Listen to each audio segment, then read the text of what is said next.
அனைவருக்கும்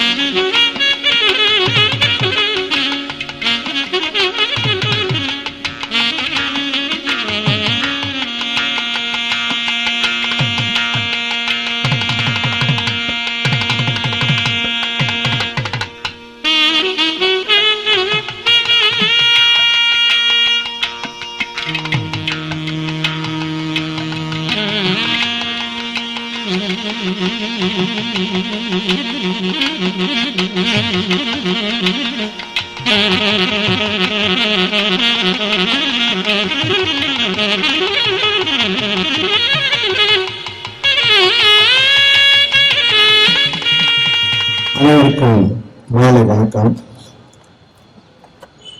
கரிசல் இலக்கிய கழகம் விருதுநகர் மாவட்ட ஆட்சி நிர்வாகத்தினால் கரிசல் இலக்கியத்தை போற்றி பாதுகாக்கவும் அதை முன்னெடுக்கவும் அதை வளர்க்கவும் ஆரம்பிக்கப்பட்டது. அந்த கழகத்தின் 2வது கூட்டம்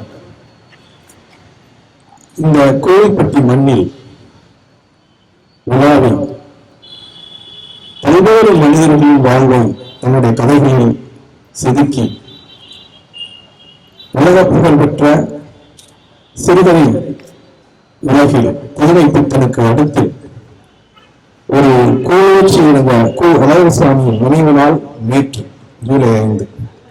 அதை முன்னிட்டு இந்த நிகழ்வை கோவில்பட்டியில் வைத்துக் கொள்ளலாம் என கரிசல் இலக்கியத்தின் கழகத்தின் தலைவர் மரியாதைக்குரிய நமது விருதுநகர் மாவட்ட ஆட்சியர் தெரிவித்தார். அதன்படிதான் இந்த நிகழ்வு இன்று நடைபெறுகிறது. இந்த நிகழ்விற்கு வருகை தந்துள்ள கரிசல் இலக்கிய கழகத்தின் தலைவர், விருதுநகர் மாவட்ட ஆட்சியர், ஒரு மாவட்ட ஆட்சித்தலைவர் இலக்கியத்திற்காக இவ்வளவு அரிய காரியங்களை செய்ய முடியுமா என்று நாமெல்லாம் வியக்கும் வண்ணம் கரிசல் இலக்கிய திருவிழா, தீராக்காதல் திருக்குறள், மாணவர்களுக்காண்டி அரசு பள்ளி, அரசு உதவி பெறும் பள்ளிகளுக்காக கலையும் இலக்கியத்தையும், குறிப்பாக கரிசல் இலக்கியத்தை இன்று இளைய தலைமுறையினருக்கு கொண்டு செல்ல பல்வேறு திட்டங்களை தீட்டி செயல்படுத்திக் கொண்டிருக்கும் அவருடைய பிஸி ஷெட்யூல். அதெல்லாம் மீறி கரிசல் இலக்கிய கழகத்தின் கூட்டம் எங்கு நடந்தாலும் அங்கு நான் வருவேன், வந்து என்னுடைய பங்களிப்பை செய்வேன் என்று தெரிவித்துள்ளார். அதன்படி கு. அழகர்சாமி என்றவுடன் நானே பேசுகிறேன் கு. அழகர்சாமி பற்றி. ஏன்னா அவருடைய முதல் ஸ்பீச் வந்து ஐயனார் ஜானகியம்மாள் கல்லூரியில் நாங்கள் கேட்டோம். கீராவையும் கு. அழகர்சாமியும் மிக அந்த நிலைக்கு அவர் வர முடியாத சூழல். ஆனால் நான் வராமல் விட்டால் நான் குற்றம் செய்தவனை போல உணர்வேன். ஒரு கரிசல் இலக்கியவாதிகளுக்கு 100ஆண்டு விழா கொண்டாடும் போது அந்த இடத்தில் நான் இருக்க வேண்டும் என்று வந்தார்.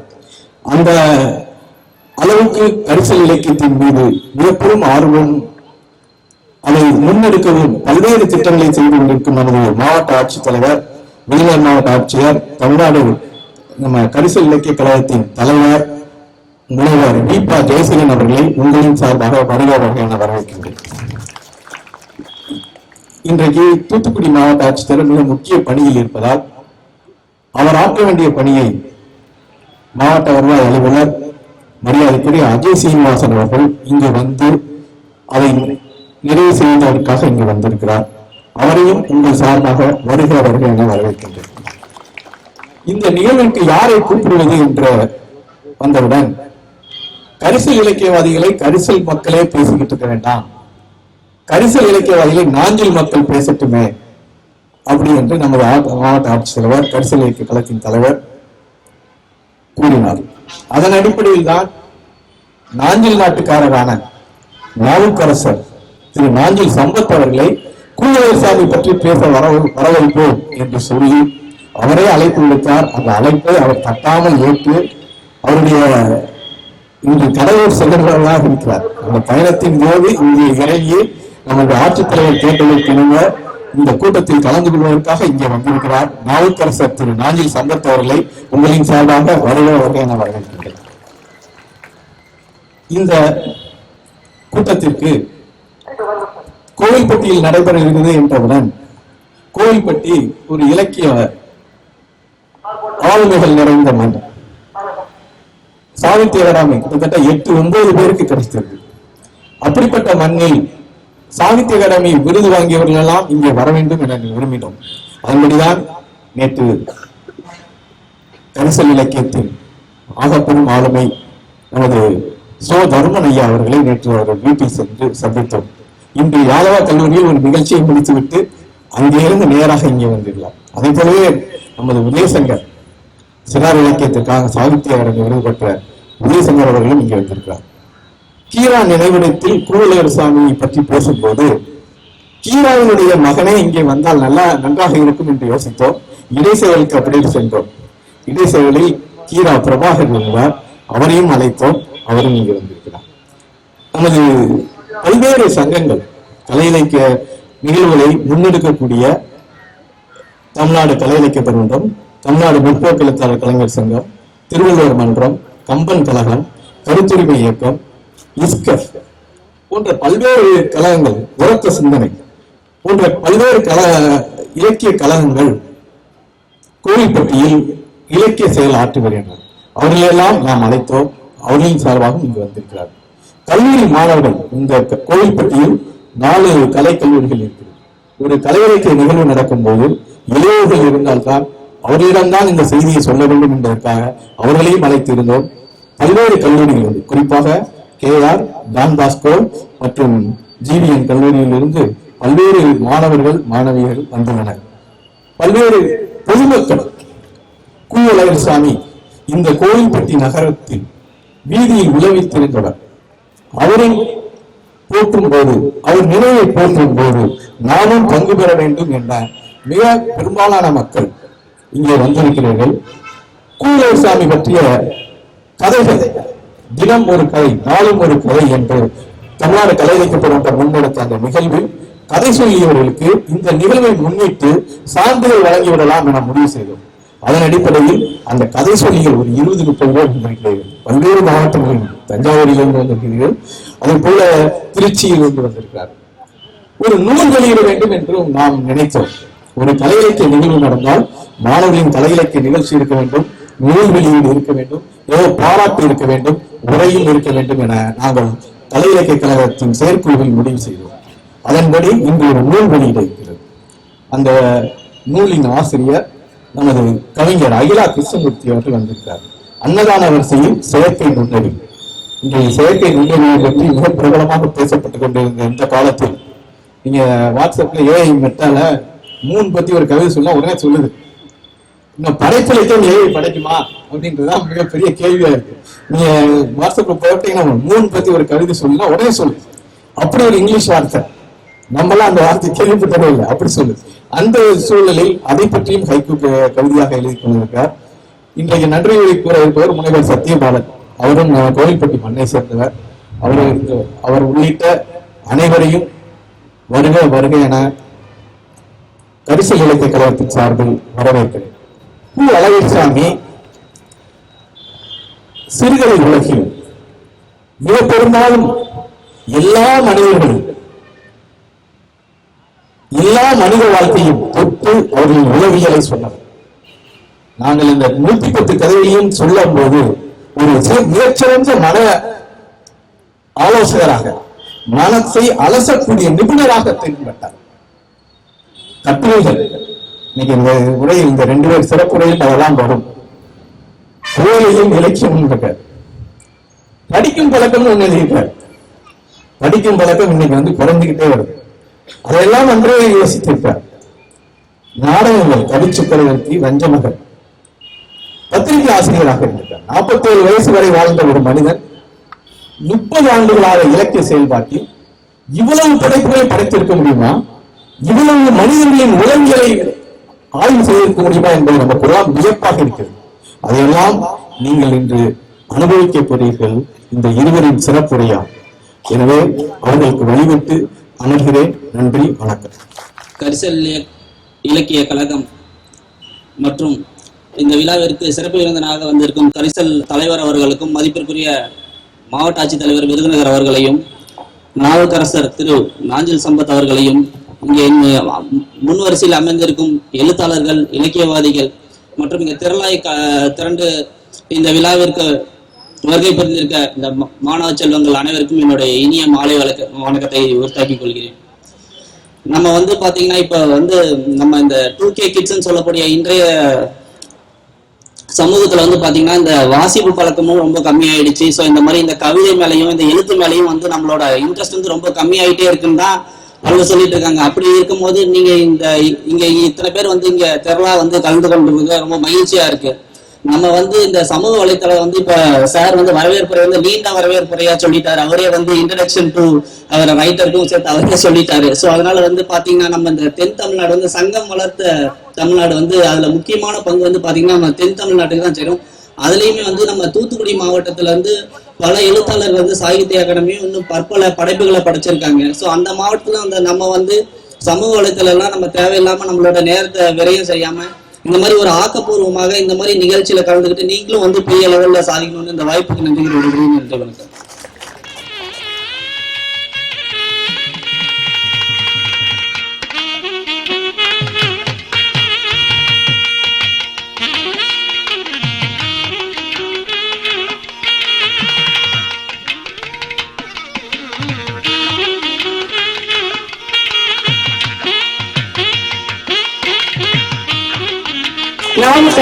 நாஞ்சில் சந்த தலைவர் அவர்கள் சான்றிதழ்களை வழங்கி சிறப்பு செய்கின்றார்.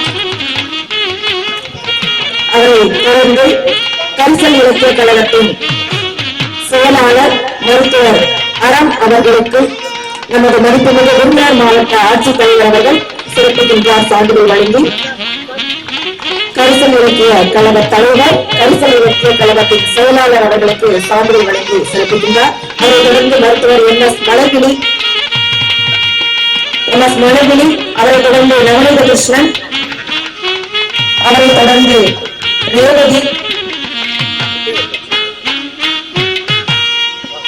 மேகலா முருகன், முனைவர் அகிலா கிருஷ்ணமூர்த்தி,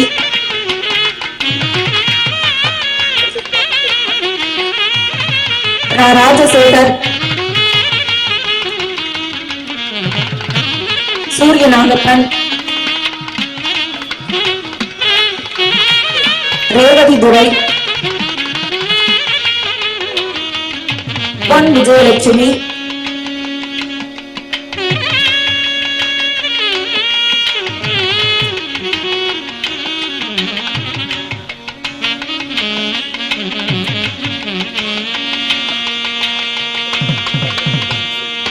முனைவர் ஐயாறு சு புகழேந்தி, மணிகண்டன், நித்ய கணேசன், தங்கல் சிவசுப்பிரமணியன், சர்க்குணம்,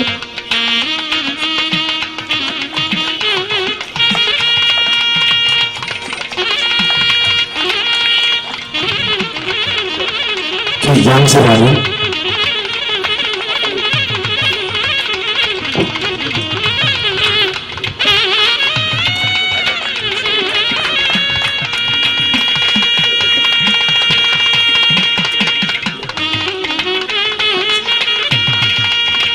வழங்கி சிறப்பிக்கப்படுகின்றது.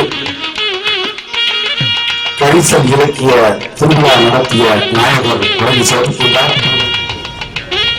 செம்பேரி அவர்கள் தற்போது கீராவினுடைய மகன் கீரா பிரபாகர் அவர்கள்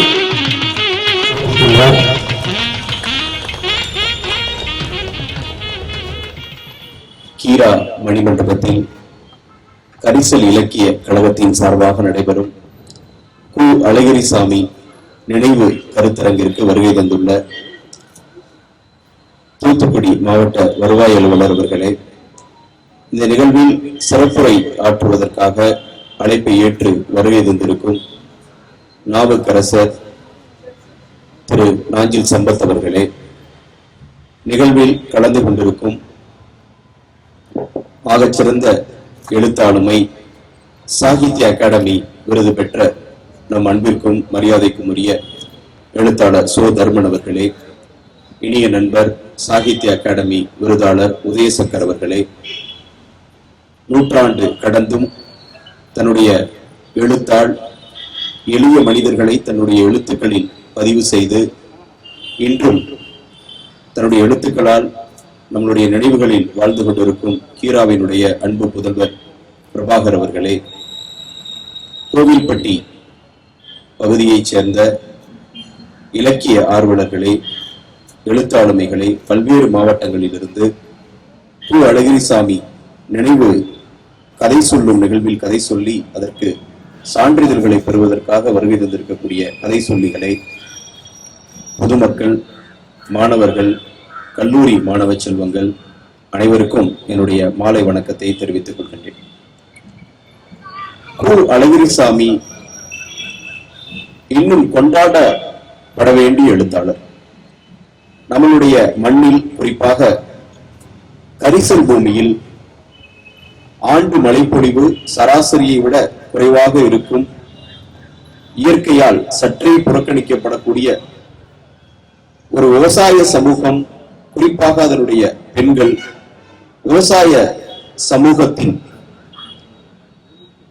பல்வேறு பண்பாட்டு சூழல்கள், அதனுடைய பொருளாதாரம் தரக்கூடிய சவால்கள், இந்த சமூகத்தில் குறிப்பாக ஒரு 100 ஆண்டுகளுக்கு முன்பிருந்து இந்த சமூகம் பொருளாதாரத்தை நோக்கி முன்னேறக்கூடிய ஒரு சூழலில் விவசாயம் பொய்த்து போகக்கூடிய பல்வேறு நேரங்களில் சமூகம் எதிர்கொள்ளக்கூடிய பல்வேறு பிரச்சனைகளை கல்வியின் வழியாக எப்படி முன்னேறிக்கொண்டே வருகிறது, அதற்கு எப்படி ஒவ்வொருவரும் உறுதுணையாக இருக்க வேண்டும் என்பதை தன்னுடைய கதைகளில் மிக மென்மையாக எல்லா கதைகளிலும் சொல்லி வந்தவர் கு. அழகிரிசாமி. இங்கே அறிமுகப்படுத்தி பேசுகின்ற போது அவருடைய கதைகளை எல்லாம் குறிப்பிட்டார்கள். நானும் அவருடைய கதைகளை ஓரளவிற்கு வாசித்திருக்கிறேன். அவருடைய அன்பளிப்பு சிறுகதையாக இருக்கட்டும், திரிபுரமாக இருக்கட்டும், குமாரபுரம் ரயில்வே ஸ்டேஷன் கதையாக இருக்கட்டும், ராஜா வந்திருக்கிறார், இப்படி எண்ணற்ற காற்று, இப்படி எண்ணற்ற கதைகளை சொல்லலாம். அதில் ஒரே ஒரு கதை என்னை மிகவும் கவர்ந்த கதை, இன்றளவும் அந்த கதைக்கான தேவை இருப்பதாக நான் உணர்வது குமாரபுரம் ரயில்வே ஸ்டேஷன் என்ற ஒரு கதை. நீங்கள் நிறைய படித்திருக்க கூடும். அந்த கதையை முழுவதுமாக நான் சொல்ல போவதில்லை. ஆனால் அந்த கதையில் ஒரு எழுத்தாளர் இந்த சமூகத்திற்கு ஆற்ற வேண்டிய பணிகளை முழுவதுமாக அவர் ஆற்றி இருக்கிறார் என்று நான் பார்க்கிறேன். ஒரு 10ஆம் வகுப்பு வரை மட்டுமே முறையான கல்வி பயில்வதற்கான வாய்ப்பை பெற்ற ஒருவர் அடைந்த உயரங்கள், அவர் உழைத்த உழைப்பை நாம் படிக்கின்ற போது நிச்சயம் இந்த விழா இன்னும் சிறப்பாக கொண்டாடப்பட வேண்டும் என்பதை நாம் புரிந்து கொள்ள முடியும். அவரினுடைய எழுத்துக்கள், குறிப்பாக அவருடைய கட்டுரைகள், அவர் மறைவிற்கு பிறகு கீரா அவர்கள் தொகுத்து வெளியிட்ட அவருடைய கடிதங்களை எல்லாம் தாண்டி அவர்களுடைய கம்பராமாயணம், காவிரி சிந்து, இந்த 2 ஆய்வு கட்டுரைகளை, ஆய்வு நூல்களை படிக்கின்ற போது மிகுந்த ஆச்சரியம் ஏற்படுகிறது.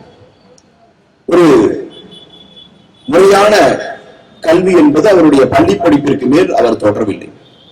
ஆனால் அவற்றை தாண்டி அவர் முழுமையாக ஆய்வு செய்து முயன்று தன்முனைப்போடு படித்து எழுதிய எழுத்துக்கள் எல்லாம் மிகப்பெரிய ஆச்சரியத்திற்குரியவை.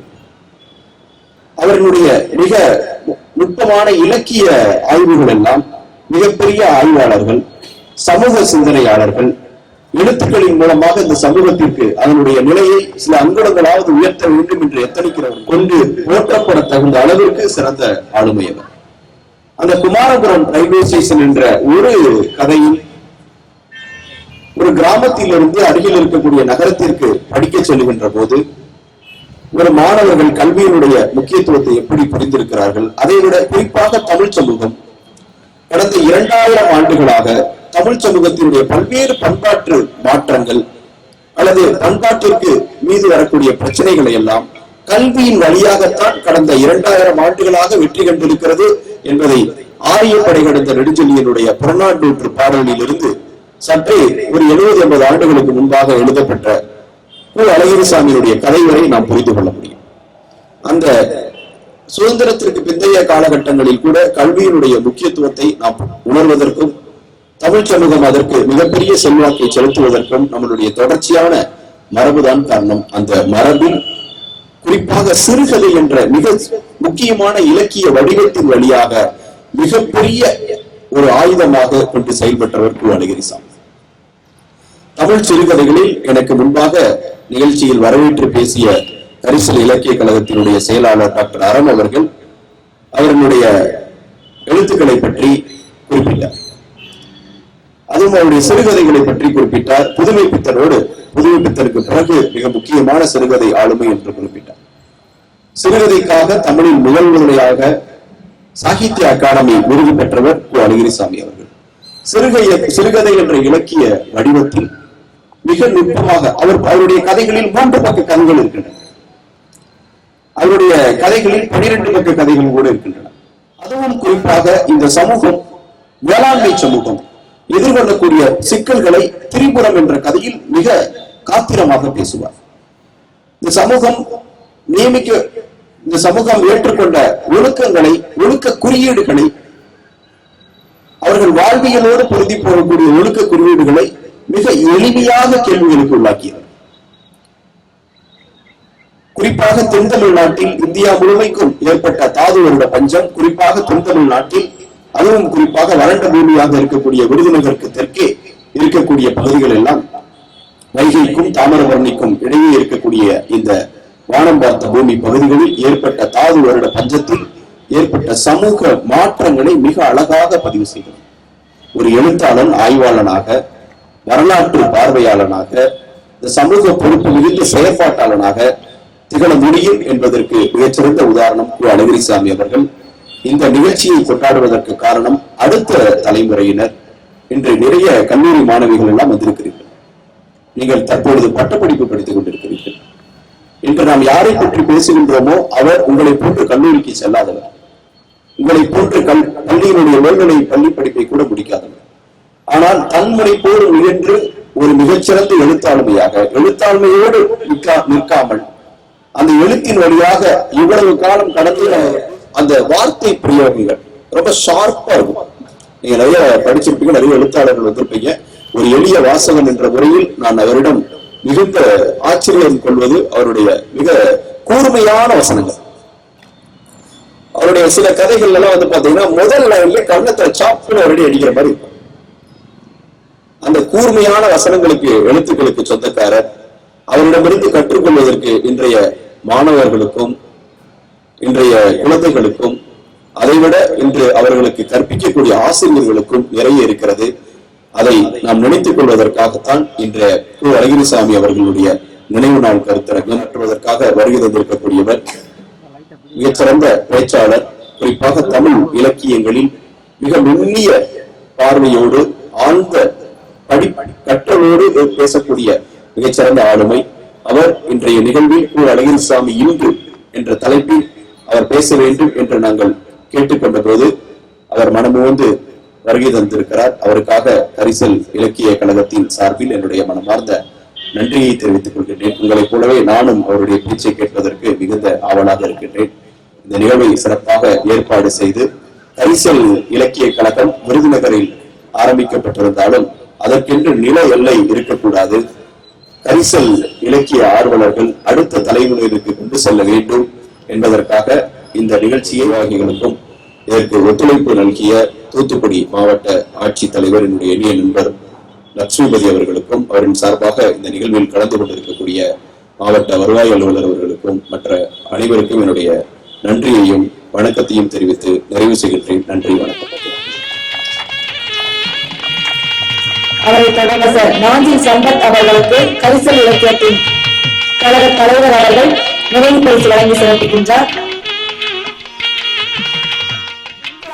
பிறந்த இவர் பேசினால் தமிழ் மணக்கும், சங்கத் தமிழும் சமயத்தமிழ் இடைவேளையின்றி பேசும் தொடர் பேச்சின் நாயகன், ஆபத் சகாயனால் பெரிதிலும் பெரிது பேசும் இலக்கிய தமிழை.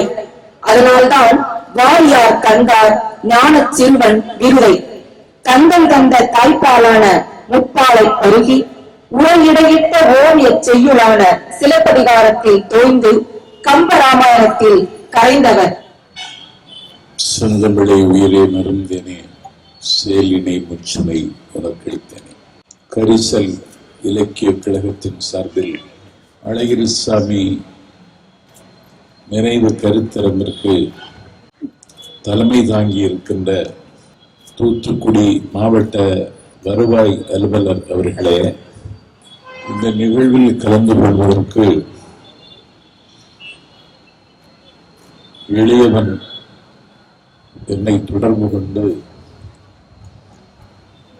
ஒரு முறைக்கு பலமுறை பேசி, எப்படி வருகிறீர்கள், எங்கிருந்து வருகிறீர்கள் என்று என்னுடைய பயணத்தை உறுதி செய்த கரிசல் இலக்கிய கழகத்தின் மதிப்பிற்குரிய செயலாளர்,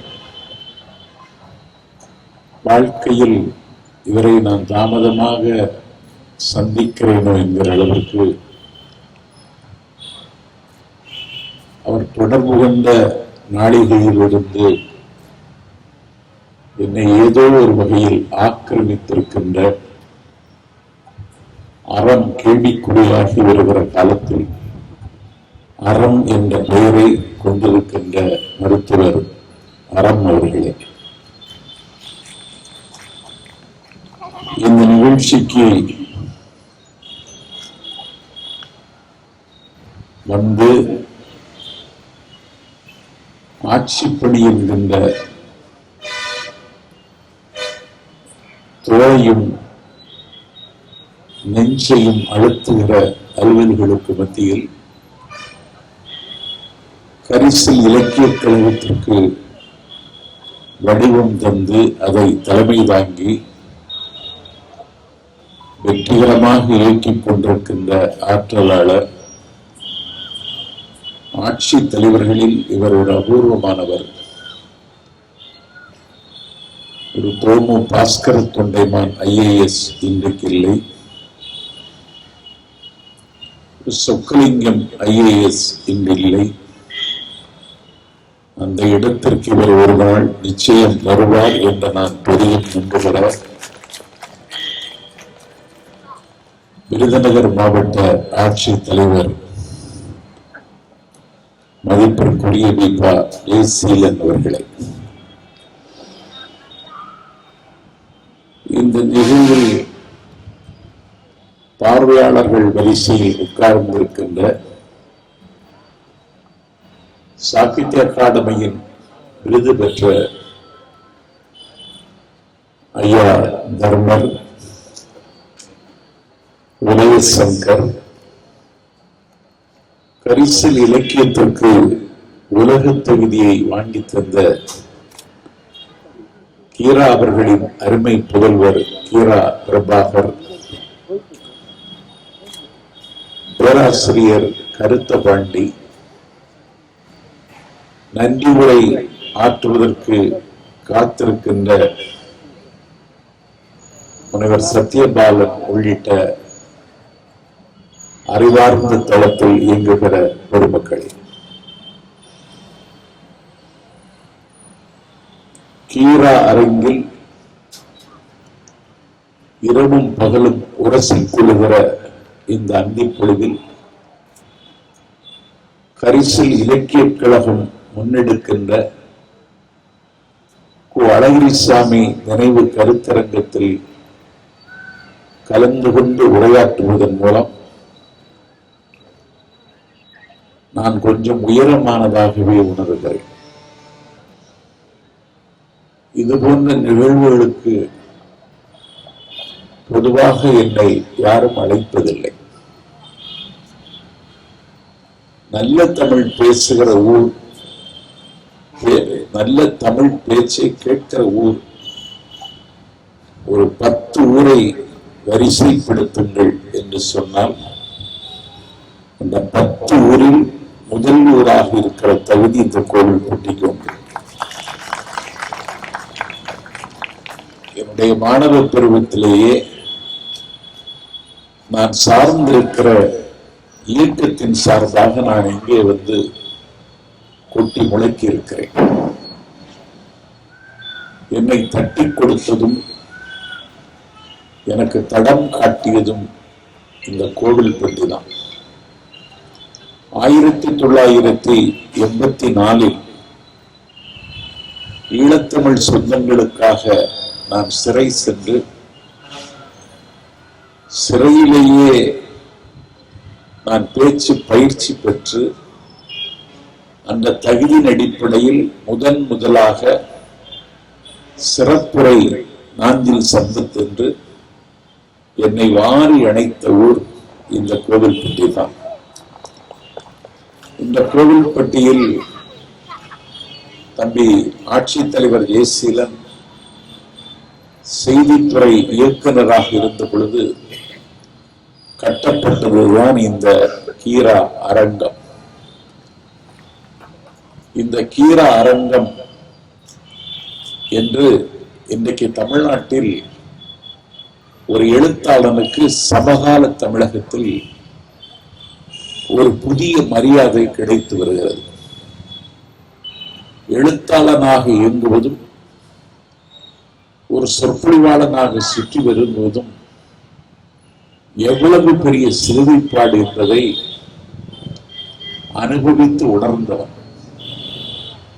அந்த வகையில் எழுத வேண்டாம், பேச வேண்டாம் என்று முடிவெடுத்தாலும், போ என்று விரட்டினாலும் தாவி வருகிற ஒரு செல்ல குழந்தையை போல எழுத்தும் பேச்சும் சிலர் பேரை ஈர்த்து விடுகிறது. அப்படித்தான் நான் இன்றைக்கு பேசிக் கொண்டிருக்கிறேன். நான் நாளைக்கு தமிழின் சிகரங்களை தொட்ட ஒரு தமிழ் பேராசிரியர் குழந்தை வீரன் அவர்களுடைய அமுத விழாவில் கலந்து கொள்ள நான் கடலூர் செல்ல வேண்டும். நான் குடியிருப்பதோ நீலத்திரை கடல் ஓரத்தில் நின்று நித்தம் தவம் செய்யும் குமரி எல்லையின் எல்லை. அங்கிருந்து நான் கடலூர் செல்வதென்றால் கிட்டத்தட்ட ஆஸ்திரேலியா செல்வது மாதிரி. ஆனாலும் நான் பயணப்பட்டாக வேண்டும். ஒரு எதிர்பார்ப்பு, அது சரியாக வருமா என்று எனக்கு தெரியவில்லை, என் மீது இருக்கிறது.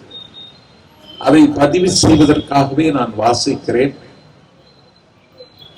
சுவாசிப்பதை விட வாசிப்பதுதான் நல்லது என்று கருதி நான் தொடர்ந்து ஏதோ ஒரு வகையில் இயங்கி வருகிறேன். ஒரு 47 ஆண்டு காலம் வாழ்ந்தார் அழகிரிசாமி. அந்த 47 ஆண்டு காலத்தில் 8 முறை ஒரு 3 ஆண்டுகளாக மாறி மாறி அவர் பந்தாடப்பெற்று அவர் பணியாற்றி இருக்கிறார் பல நிறுவனங்களில். ஒரு சாகித்ய அகாடமி விருது கிடைத்ததனாலேயே அவர் உன்னதமான எழுத்தாளர் என்பதை நான் ஒப்புக்கொள்ள மாட்டேன். சாகித்ய அகாடமி விருது பெற்றவர்கள் எல்லாம் ஆகச் சிறந்த எழுத்தாளர்கள் என்று கருதுகிற இடத்தில் நான் இல்லை. ஒரு சாகித்ய அகாடமி பரிசு ஒருவருக்கு கிடைக்கிறது, அவர் அந்த படைத்த நூலை நான் தேடுகிறேன். நான் எந்த ஊருக்கு போனாலும் பழைய புத்தக கடை இருக்கிறதா என்று தேடுவேன். நான் திருநெல்வேலி சந்திப்பில் கானாமுனா சாலையில் கடை விரித்திருக்கின்ற பழைய புத்தக கடையில் திக்கெல்லாம் போடுகிற திருவல்லிக்கேணியில் கோவை சென்றால் உக்கடத்தில் என்று பழைய புத்தக கடை விரித்திருக்கிற கடையில் போய் நானே சம்பளம் போட்டு உட்கார்ந்து கொண்டு புத்தகங்களை தேடுவேன். புத்தகங்களினுடைய விலை இன்றைக்கு அதிகம். ஒரு செய்தித்தாளை பார்த்துவிட்டு புத்தகத்தினுடைய விலையை பார்த்துவிட்டு இது நம்மால் வாங்க முடியுமா என்று இன்றைக்கும் நான் மலைத்துக் கொண்டிருக்கிறேன். அன்றைக்கு பழைய புத்தகங்களை வாங்கி வாசிக்க ஆரம்பித்தேன், சேமித்தேன். அந்த சாகித்ய அகாடமி பரிசு ஒரு கவிதைக்கு கிடைத்த அந்த கவிதையை தேடுகிறேன். எழுத்தாளரை இந்த மன்றத்தில் நான் இப்பொழுது சொல்ல விரும்பவில்லை. ஒரு மிகச்சிறந்த அறிஞர் அவர். எனக்கு தெரிந்து தமிழ்நாட்டில் ஆங்கிலத்தோடு அறிந்தமிழும் நிலையுற்று உணர்ந்த ஒரு பேராசிரியர் அவர். உயர்வர உயர்நலம் உடையவன் எவன் அவன், மயர்வர மதிநலம் அருளினன் எவன் அவன் என்கிற நம்மாழ்வார் பாசுரத்தை ஒரு ஷேக்ஸ்பியருடைய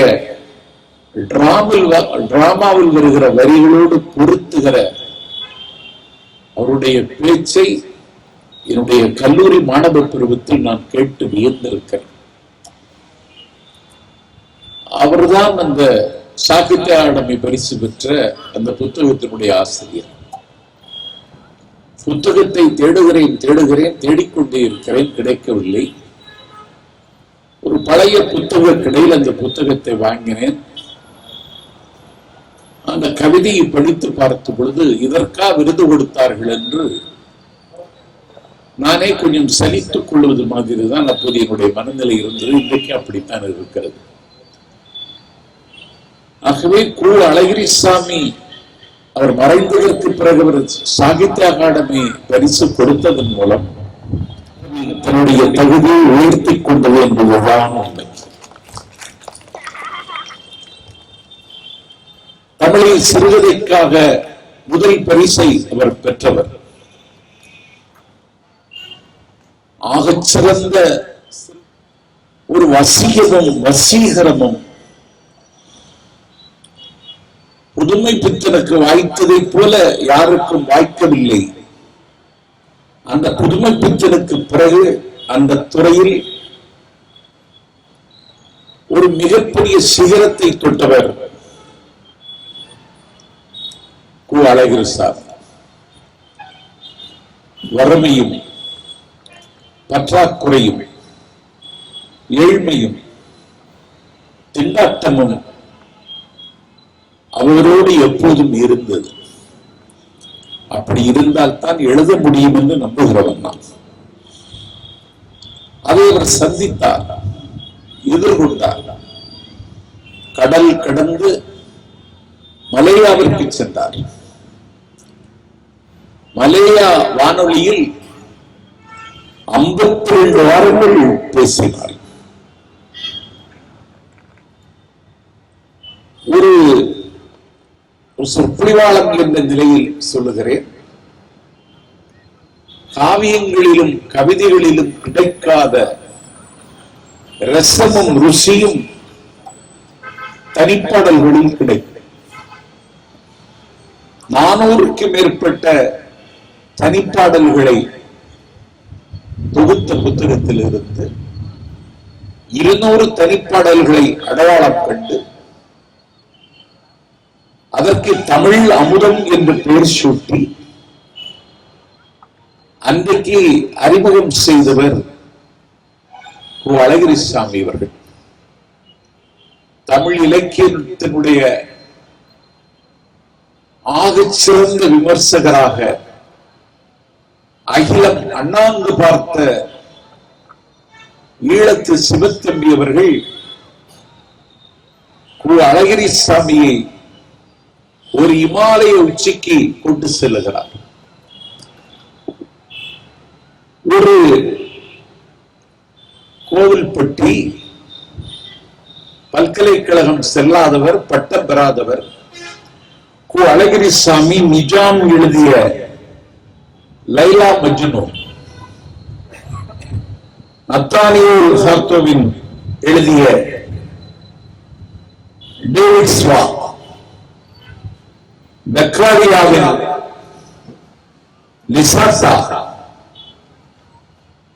மேலும் பல குட்டி கதைகளை ஆங்கிலத்தில் மொழிபெயர்த்தவர் கு. அழகிரிசாமி. திருநெல்வேலிக்கு பக்கத்தில் ஒரு கண்விழிக்காத கிராமத்தில் இருந்த எட்டகாப்பட்டி முத்துசாமி என்பவர்தான் சிறுகதை உலகத்தில் எல்லா மொழிகளும் அறிஞர்களும் ஆராதிக்கிற இடத்தில் இருக்கிற ஆண்டன் சகோவை அழகிரிசாமிக்கு அறிமுகம் செய்ததே அந்த எட்டகாப்பட்டி முத்துசாமி தான். கவிதை எழுதுகிற ஆற்றலும் அந்த கவிதையை உயிரோட்டமாக புனைகின்ற வல்லமையும் கு. அழகிரிசாமி அவர்களுக்கு இருந்தும் அவர் கதையின் மீது கொண்டிருந்த ஈர்ப்பு அவருக்கு கவிதையின் மீது இல்லை. அந்த வகையில் அவர் கதையை தேர்ந்தெடுத்துக் கொண்டார். ஒரு கதை திரும்ப திரும்ப வாசிக்கப்படுகிறது என்றால் அந்த வரிசையில் கு. அழகிரிசாமி பெற்ற பெயரும் பெருமையும் வேறு எழுத்தாளனுக்கு தமிழ்நாட்டில் வாய்க்கவில்லை. இன்றைக்கு ஆனந்த போதினி இதழில் தான் அவருடைய முதல் கதை உறக்கம் கொள்ளுமா என்கிற கதை வந்தது. இலக்கிய இதழ்கள் இன்றைக்கு அரிதாகி போய்விட்டது. அன்றைக்கு இலக்கிய இதழ்கள் இருந்தது. நான் கல்லூரி மாணவனாக இருந்த காலத்தில் நான் என்னுடைய கண்விழிக்காத கிராமத்தில் இருந்து நாகர்கோவில் நகரத்திற்கு வந்து அலெக்சாண்ட்ரா பிரஸ் ரோட்டில் இருக்கிற ஒரு புத்தக கடையில் போய் நின்று கொண்டு மஞ்சரி இருக்கிறதா என்று கேட்பேன். கலைமகள் இருக்கிறதா என்று கேட்பேன். இன்றைக்கு மஞ்சரி வரவில்லை. கலைமகள் வருகிறது, யாரும் வாங்குவதில்லை. இலக்கிய இதழ்களே இன்றைக்கு முன்னெடுத்து செல்ல முடியாமல் இன்றைக்கு இலக்கிய இதழ்கள் நொண்டிவிட்டன. உயிர் எழுத்து வரவில்லை, கசல தவறா வரவில்லை, சுபமங்களா கோமல் சுவாமிநாதனுடைய மறைவிற்கு பிறகு கொண்டு வர முடியவில்லை, அப்பா அருணாசலத்திற்கு பிறகு நந்தன் வரவில்லை. இன்றைக்கு காலச்சுவடும் உயிர்மையும் தவிர என்னை போல தேடி வாசிக்கிறவர்களுக்கு தீனி போடுவதற்கு தமிழ்நாட்டில் இதழ்கள் இல்லை. அன்றைக்கு ஆனந்த போதனையும் பிரசன்ன விகடனும் கு. அழகிரிசாமி அவர்கள் கதை எழுதுவதற்கான வாய்ப்பை அவருக்கு உருவாக்கி தந்தது. ஒரு இத்தனை ஆற்றல் அவரிடத்தில் குவிந்திருந்தும் அதை வெளிப்படுத்தியும் வாழ்ந்த அவரது வாழ்வில் ஆட்சித் தலைவர் சொன்னதை போல பேராசிரியர், மிகச்சிறந்த பேராசிரியர் வையாபுரி பிள்ளை பிறகு அவர் பார்த்த வேலை, கம்பனுடைய காவியத்தை பதிப்பிக்கிற வேலையை சக்தி கோவிந்தன் அவர்கள் அழகிரிசாமி இடத்தில் தான் ஒப்படைத்தார்கள். ஆகவே ஒரு சிறுகதை எழுத்தாளர் என்கிற சிமிழுக்குள் அவரை அடைத்துவிட முடியாது. கற்றார்க்கு தான் வரம்பு ஆகிய தலைமையில் யாவதும் கற்றோர் அறியா அறிவினர், இகழியோடு செற்றம் நீக்கிய மனத்தினர் என்கிற திருமுருகாற்று படைத்த நக்கீரனின் பாட்டு வரிகளுக்கு ஒரு பொருத்தமானவராக அழகிரிசாமியினுடைய வாழ்க்கையும் அவருடைய படைப்பும் இருக்கிறது. ஒரு கரிசல் காட்டும் மனம் அவருடைய கதையில் வீசுகிறது.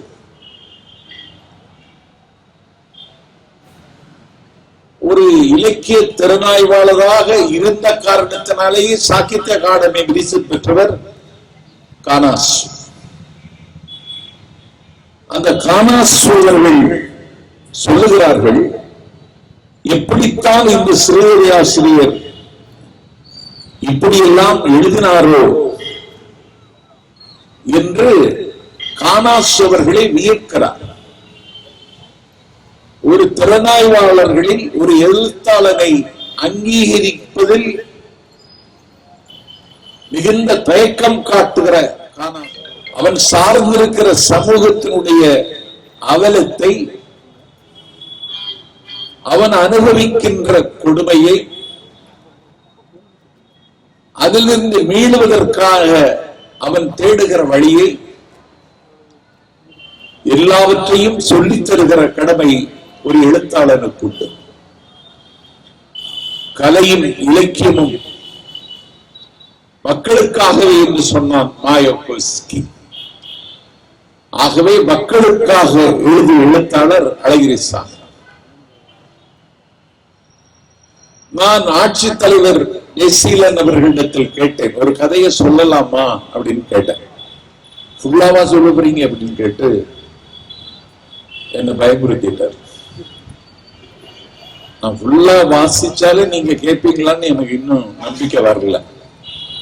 ஆனால் அந்த ரசம் இருக்கிறது பாருங்கள், அது அவரிடத்தில் இயல்பாக அவருக்கு கைகூடி வந்திருக்கிறது. இது போல்பட்டி இந்த கோவில்பட்டியிலிருந்து 2 பாத்திரங்கள், வெங்கட்டம்மா நரசம்மா, தாயும் மகளும். நரசம்மாவனுடைய கணவன் ஆட்சித் தலைவர் குறிப்பிட்டதை போல பஞ்சகாலத்தில் இறந்து போனார். காலத்திற்கு பஞ்சகாலம் ஒன்று அன்னைக்கு இருந்தது. அதிலே வெங்கட்டாமாவையும் நரசிம்மாவையும் அவர் கையில் எடுத்துக்கொண்டு எழுதுகிறார். கு. அழகிரிசாமி இன்று என்பதுதான் எனக்கு தந்திருக்கிற தலைப்பு. கணவர் இறந்து போனார், வறுமை காரணமாக, பஞ்சம் காரணமாக இறந்தார் என்று சொல்வதற்கு நரசிம்மாவுக்கு மனம் இல்லை. காலரா வந்து செத்து போனார் என்று அவர் சொல்லுகிறார். அவருடைய வாழ்க்கை சிலுவைப்பாடாகிறது. இந்த சிலுவைப்பாடு நிறைந்த இந்த வாழ்க்கையில் எப்படி நாளை நகர்த்துவது என்று இங்கிருந்து சென்னைக்கு புறப்பட்டு விடுகிறார்கள். சென்னைக்கு போனால் துப்புரவு பணியாளர், இப்பொழுது தூய்மை பணியாளர் கிடைக்காது. அந்த வேலைக்கு போகலாம் என்று யோசித்தால் அரசம்மாவுக்கும் வெங்கட்டம்மாவுக்கும் அது விருப்பம் இல்லை. தேடுகிறார்கள் வேலைக்கு. இன்றைக்கும் தமிழ்நாட்டில் 1 கோடி பேர் வேலை இல்லாமல் இருக்கிறார். சிகரெட் புகைந்தெறிய, கீழ்வாரம் சிவந்தெறிய, பொழுது விடியுமா என்று சிறப்பாக சிந்திக்கிற இளைஞர்களின் தொகை பெருகிக் கொண்டு வருகிறது. இந்தியாவில் இன்றைக்கு வேலையில்லா திண்டாட்டம் 45% இருக்கிறது என்று தரவுகள் சொல்லுகின்றன. ஒரு 6000 பேரை தெரிவு செய்யக்கூடிய TNPSC 4th குரூப்புக்கு 18 லட்சம் பேர் முட்டி மோதுகிறார்கள். ஒரு 18 லட்சம் பேர் எழுதி அதிலே 6000 பேர் தேர்வாகுகிறார்கள் என்றால் வேலையின்மை என்கின்ற நரகம் அழகிரிசாமியின் காலத்தில் மட்டுமல்ல, இன்றும் நம்மை அழுத்திக் கொள்ளுகிறது. அதற்கு பிறகு அந்த கக்கூஸ் கழுவுகிற வேலைக்கு மனம் உடன்படாமல் இங்கிருந்து தப்பித்து எங்காவது போய்விடலாம் என்று கருதி எழும்பூர் சந்திப்பு வந்து ரயில் இருக்கிறார்கள். டிக்கெட் எடுக்கவில்லை.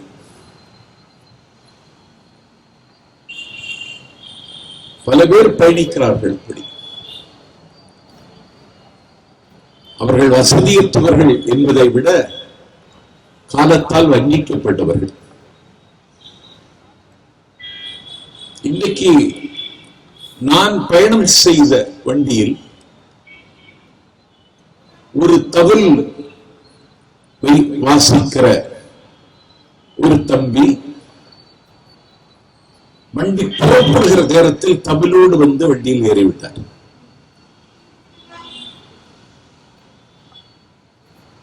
டிக்கெட் பரிசோதகர் வந்து அவரிடத்தில் டிக்கெட் கேட்கிறார். டிக்கெட் எடுக்கல.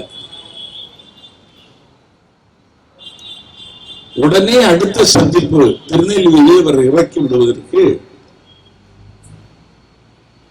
இந்த டிக்கெட் பரிசோதகர் முடிவெடுத்து விட்டார். அவரை அந்த தம்பியை அறிவதற்கு தகுந்த மொழிகளால் அர்ச்சிக்கிறார். நான் பார்த்து கொண்டிருக்கிறேன், கேட்டுக் கொண்டிருக்கிறேன். அவருக்கு ஒரு சீட் ஒதுக்கி கொடுங்கள். 1000 இருந்தாலும் அவன் கலைஞர்.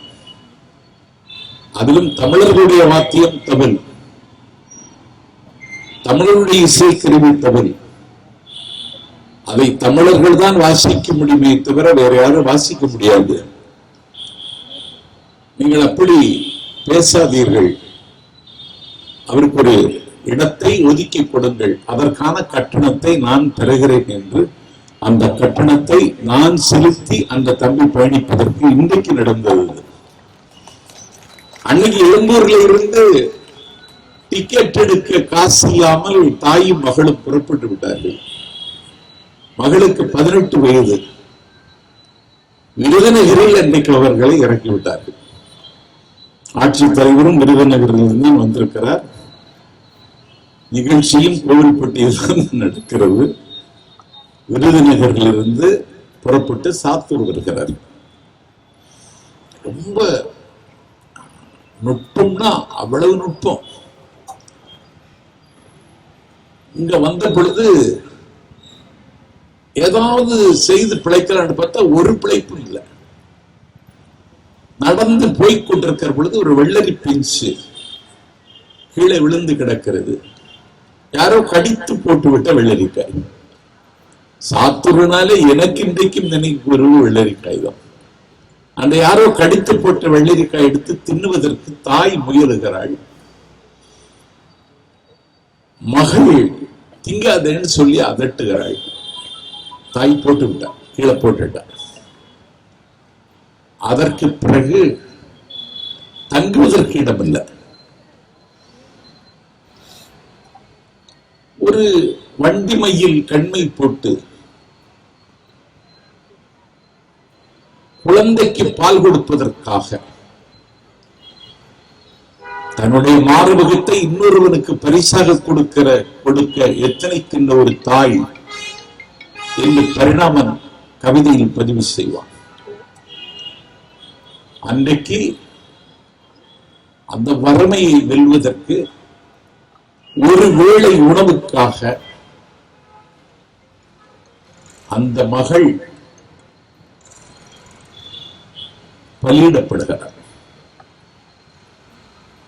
இந்த கதையை படித்த நிமிடத்திலிருந்து இந்த திரிபுரம் கதை நான் அழுது கொண்டிருக்கிறேன். ஒரு எழுத்தாளன் எழுதி அவன் ஒருவனை அளவிக்கிறான் என்றால் அவன்தான் ஆகச் சிறந்த எழுத்தாளர். அவர்தான் அழகிரிசாமி.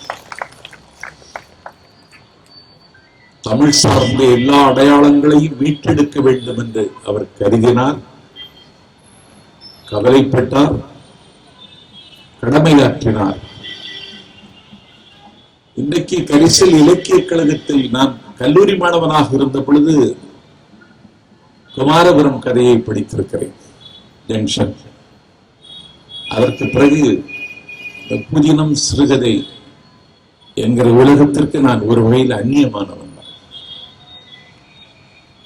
அதற்கு பிறகு கரிசல் இலக்கிய கழகத்திலிருந்து இப்படி ஒரு அழைப்பு வந்திருக்கிறது. அது அறம் அந்த வாய்ப்பை தந்திருக்கிறது. ஒழுங்கா பேசலாம்னு நினைச்சுதான் நான் என்னுடைய நூலகத்துல அழகிரிசாமியினுடைய நூல்கள் இருக்கிறதான்னு தேடின இல்லை. அதற்கு பிறகு காலச்சுவடு பதிப்பகத்திற்கு நாகர்கோவில் சென்று அழகிரிசாமியினுடைய தொகுப்புகளை வாங்கி படித்த பொழுது ஒரு 4 நாட்களாக அழகிரிசாமி தான் என்னை இயக்கிக் கொண்டிருக்கிறார். அப்படி ஒரு எழுத்து வன்மையில் ஒரு சக மனிதனை பற்றி சிந்திக்கிற மானுடமும் அவரிடத்தில் இருந்தது. எழுதிக்கொண்டே இருந்திருக்கிறார். அந்த ஒவ்வொரு கதையையும் நாம் வாசிக்க வேண்டும். வாசித்து இங்கே ஒரு விருது கொடுக்கப்பட்டிருக்கிறது ஆட்சித்தலைவருக்கு, அந்த வாசிப்பில் பங்கெடுத்திருக்கிறார். என்னுடைய ஒரு சின்ன ஆசையை உங்களிடத்தில் பதிவு செய்கிறேன்.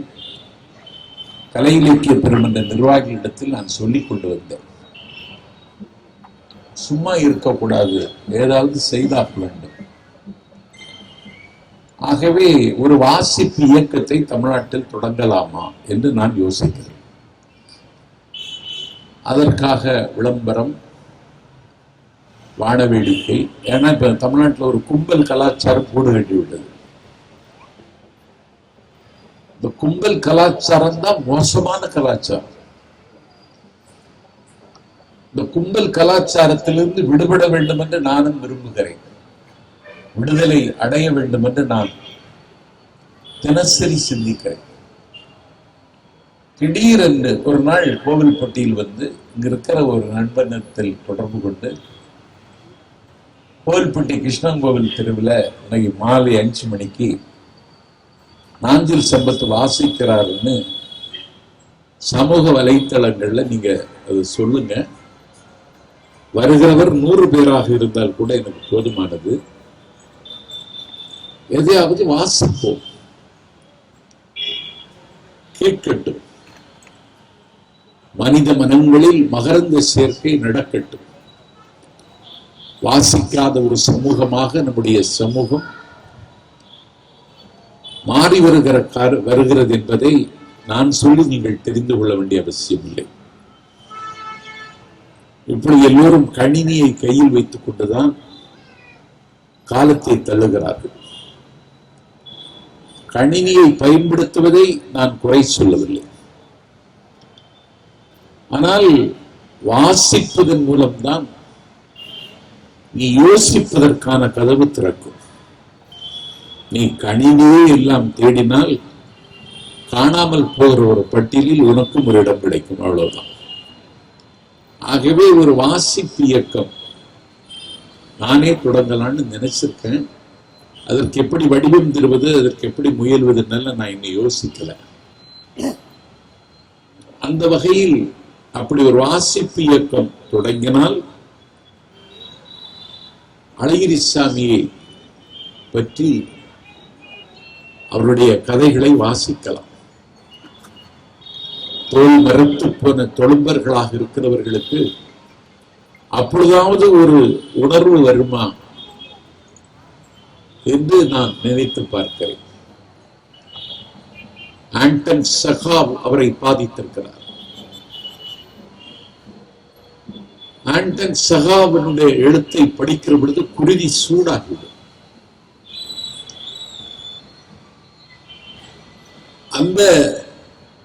அது மாதிரி ஆண்டன் சகாவினுடைய கதைகள், மொழிபெயர்க்கப்பட்ட கதைகள், உலகத்தின் ஆகச்சிறந்த படைப்பாளர்களின் கதைகள்,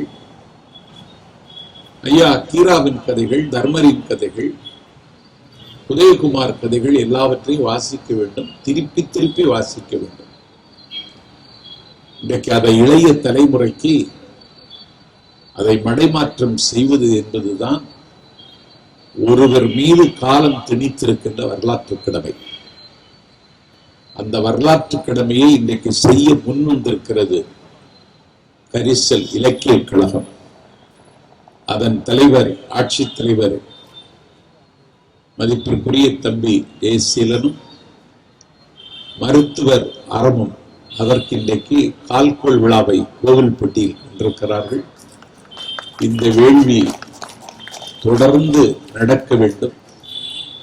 இந்த வேள்விக்கு நீங்கள் வானமாகவும் இருக்க வேண்டும், சிறகாகவும் இருக்க வேண்டும், தேவைப்பட்டால் நெய்யாகவும் இருக்க வேண்டும் என்று கேட்டு, இன்னும் பேச ஆசைதான், நிலைமை தெரியாமல் பேசுகிறான் என்று நீங்கள் என்னை நிந்தித்து விடுவீர்கள் என்கிற காரணத்தால் விருப்பமில்லாமல் விடைபெறுகிறேன். நன்றி, வணக்கம்.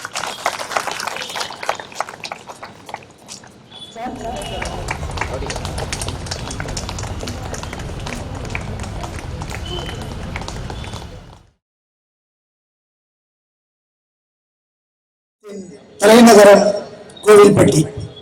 கரிசல் இலக்கியத்தின் முன்னத்தியரில் முக்கியமான ஒருவர் எழுத்தாளர் கு. அழகிரிசாமி. அவர்களுடைய நினைவு கருத்தரங்கத்திற்கு தலைமையேற்று நடத்தி தந்த தூத்துக்குடி மாவட்டத்தினுடைய வருவாய் அலுவலர் அவர்களுக்கும், இங்கு வரவேற்புரை நல்கிய கரிசல் கலை இலக்கிய கழகத்தினுடைய செயலாளர் மருத்துவர் க. அறம் அவர்களுக்கும், இங்கு சிறப்புரை நல்கிய கரிசல் கலை இலக்கிய கழகத்தினுடைய சார்பாக கரிசல் இலக்கிய நிகழ்வுகள் மேம்படுவதற்காக கரிசல் கலை இலக்கிய கழகத்தை நிறுவி இன்று பணி செய்து கொண்டிருக்கின்ற விருதுநகர் மாவட்டத்தினுடைய ஆட்சியர் தீபா ஜெயசீலன் அவர்களுக்கும், ஒரு நல்லதொரு உரையை நாஞ்சில் மன்றிலிருந்து வந்து இந்த கரிசல் மனம் வீச நல்லதொரு உரையை அளித்த நாவுக்கரசர் நாஞ்சில் சம்பத் அவர்களுக்கும், இந்த விழாவிற்கு வருகையிலிருந்து சிறப்பித்த கரிசல் எழுத்தாளர், சாகித்ய அகாடமி விருதாளர் எழுத்தாளர் சோ. தர்மன் அவர்களுக்கும்,